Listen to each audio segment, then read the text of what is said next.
Hey Linda, here's a routine that you can do in your hotel room to develop the fundamentals for being both a base and a flyer in acro yoga. Each movement or each little drill will do for like a minute a piece, and there'll be 5 total, and you can turn them into a circuit and you can go through 2, 3, or even 4 times for up to 20 minutes total. So we're going to start you off on your back, nice and flat. I'm going to turn this way just so that we can see. Pressing the spine into the floor, even pulling your elbows into the ground behind your back. We're going to squeeze your thighs nice and tight. We're going to spread your toes nice and tight and keep a little space in between your thighs. Then we're going to work on rotating out and then rotating in.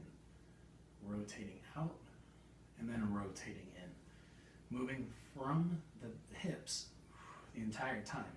Keeping those quads tight, keeping those knees locked, and keeping the ribs closed down and the belly pulled in through your spine into the floor.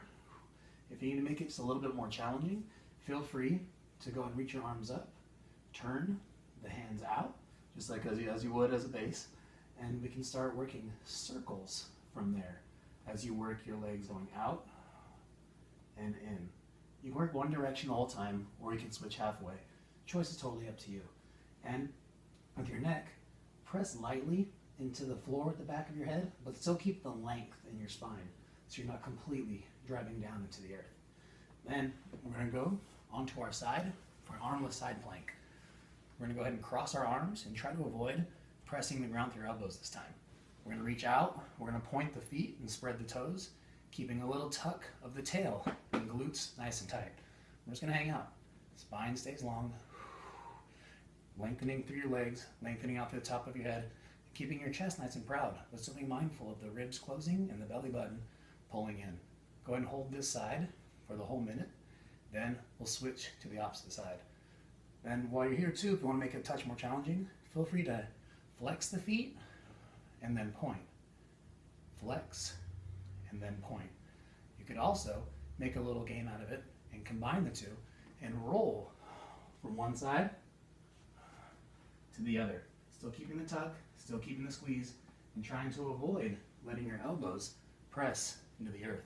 And if your neck needs a little support, feel free to support with your hands, but not pull on your head, but actually pull your head back into your hands, keeping that length in your neck and spine.